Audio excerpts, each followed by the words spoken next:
Hello, in this video we will be discussing a problem from NET exam of 2020, physics NET exam of 2020. Problem is on angular momentum algebra. In fact, it's an interesting problem because it deals with the rotational states. Question code is 194.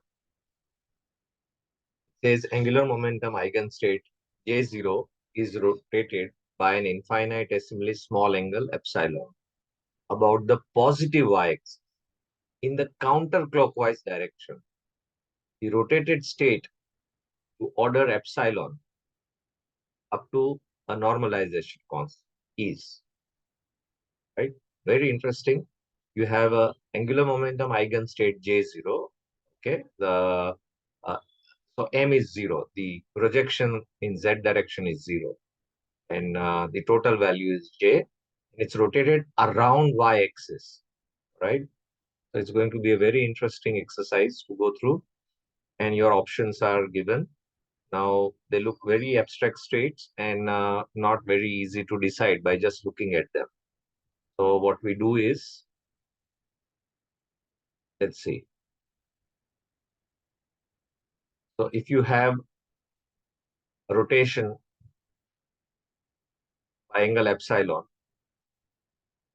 in y direction, that is achieved by a rotational operator e raised to I epsilon jy upon h bar, right? This is similar to a displacement vector.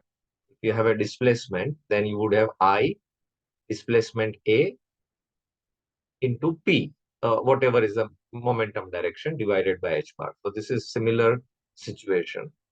Jy is the y component of angular momentum operator, and jy is actually, if you see carefully, jy is 1 by 2i j plus minus j minus. You know, j plus is jx plus I jy, and j minus is I jx minus I jy.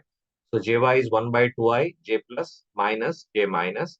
And J plus minus operated on a state represented by J and M. J total angular momentum quantum number, and M is the azimuthal or the projection quantum number. That's given by this formula. So J plus takes it to M plus 1 state, and J minus will take it to M minus 1 state. Now, for a very small angle epsilon, you can expand the exponential in Taylor series and retain only the first two terms. So that would be 1 minus I epsilon jy divided by h bar. So when we operate jy on J0, it gives us a 1 minus I e epsilon jy upon h bar operating on J0. Actually, that should not be jy operating on J0, but it should be the rotational operator e raised to I epsilon. So there is a typographic.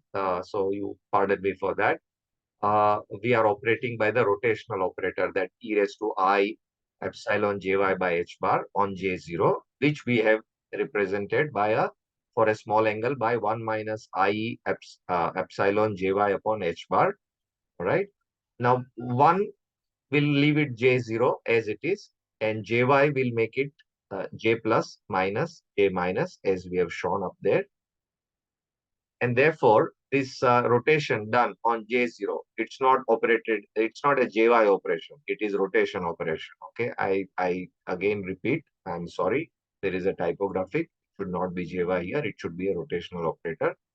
J plus would take it to M plus 1 state, and M was 0, so it would go to J1 state, and J minus would take it to J minus 1 state, right? Epsilon by 2 as it is, and J plus minus J minus, both will have root J into J plus 1 because originally M was 0. So that second term in that under the radical sign will be missing. So that is going to be our answer, that when J0 is rotated around Y direction by a small angle epsilon, it will result into the state which is represented on right hand side.